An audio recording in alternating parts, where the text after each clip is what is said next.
পাৰখোৱাৰ ঐতিহ্যমণ্ডিত শ্ৰী শ্ৰী আকাশী গংগা শিৱথানত শিৱ চতুৰ্দশী উৎসৱ পালন।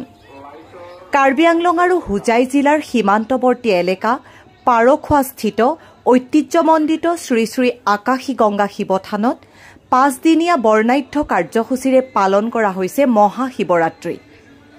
উক্ত অনুষ্ঠানত পাহাৰীয়া কাৰ্বি আংলং জিলাৰ লগতে হোজাই, নগাঁও, গুৱাহাটী আদি অঞ্চলৰ ভক্তপ্ৰাণ ৰাইজ উপস্থিত থাকে।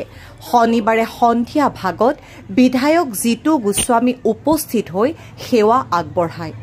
সাংবাদিকৰে হোৱা আছুতীয়া সাক্ষাৎকাৰত ঐতিহাসিক শ্ৰী শ্ৰী আকাশী গংগা শিৱথানখন এক উন্নত মানৰ পৰ্যটনস্থলী হিচাপে গঢ় দিয়াৰ বাবে বিশেষ গুৰুত্ব প্ৰদান হ'ব বুলি তেওঁ মন্তব্য কৰে। অনন্ত কুমাৰ গৌৰৰ ৰিপৰ্ট, এনি এক্সপ্ৰেছ। আকাশী গংগা থান এক পবিত্ৰ ধাম। আজি 112 বছৰ আজি ইয়াত উদযাপন হৈ আছে মহাশিৱৰাত্ৰি। আৰু মই ভাবোঁ এই থানখনৰ এটা বহুত ডাঙৰ মহত্ব আছে। পুৰণা থান, ঐতিহ্যমণ্ডিত থান। আৰু এইবাৰ ব্ৰহ্মপুৰ সমষ্টি অন্তৰ্ভুক্ত হৈছে। যোৱা 2 বছৰ ধৰি মই প্ৰায়ে আহি আছোঁ আৰু আজিও আহিলোঁ ৰাইজৰ আশীৰ্বাদ ল'বলৈ বাবাৰ ওচৰত। আৰু এইখন এখন পুৰণাতাত্ত্বিক এটা ভূতাত্ত্বিক ইয়াত বহুত বস্তু পাইছে আগৰ কছাৰী ৰজা দিগৰ সংৰক্ষণ কৰি ইয়াক আমি ভৱিষ্যতে এখন পৰ্যটন ক্ষেত্ৰ হিচাপে এখন পৰ্যটন ক্ষেত্ৰৰ লগতে আমাৰ এই থানখন শিৱৰ থানখনো আমি এখন ডাঙৰ হিচাপে আমি কৰিব পৰা যাব। ভগৱন্তৰ ওচৰত প্ৰাৰ্থনা জনাইছোঁ সকলোৰে শান্তি আমাৰে সৌভাগ্য।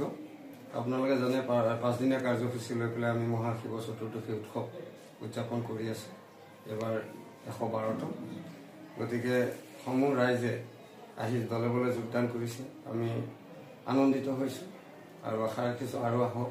আৰু এটা কথা আছে, থানখনৰ মহত্ব আছে, শ্ৰী শ্ৰী আকাশী গংগা শিৱথানৰ মহত্ব আছে। ইয়াত আহি যিভাৱে যোনে মনোকামনা বিচাৰে তেনেধৰণত পায় আৰু সেইবাবেই ইয়াত ভক্তৰ সমাগম বেছি হয়। গতিকে আপোনালোকৰ জৰিয়তে আমি সকলো ভক্তপ্ৰাণ ৰাইজক আহ্বান জনাইছোঁ। আৰু 2-3 দিন আমাৰ কাৰ্যসূচী আছে। গতিকে সদলবলে আহি আমাৰ সমূহ কাৰ্যসূচী সফল ৰূপায়ণত সহায় সহযোগিতা কৰে। হয়, তেখেততো এতিয়া আমাৰ MLA বুলিয়ে ক'ব লাগিব।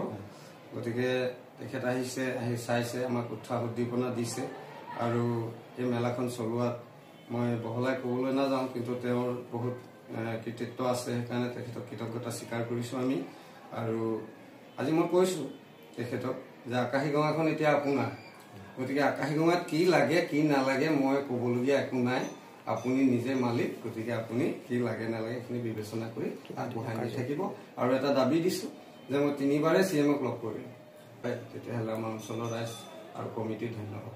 তেখেতে আমাকো কৈছে এইটো আইকনিক টুৰিজম প্লেচ হিচাপে বনাব। আৰু এইটো তেখেতে CMৰ লগত মানে যোগাযোগ কৰি কথা বতৰা পাতিছে।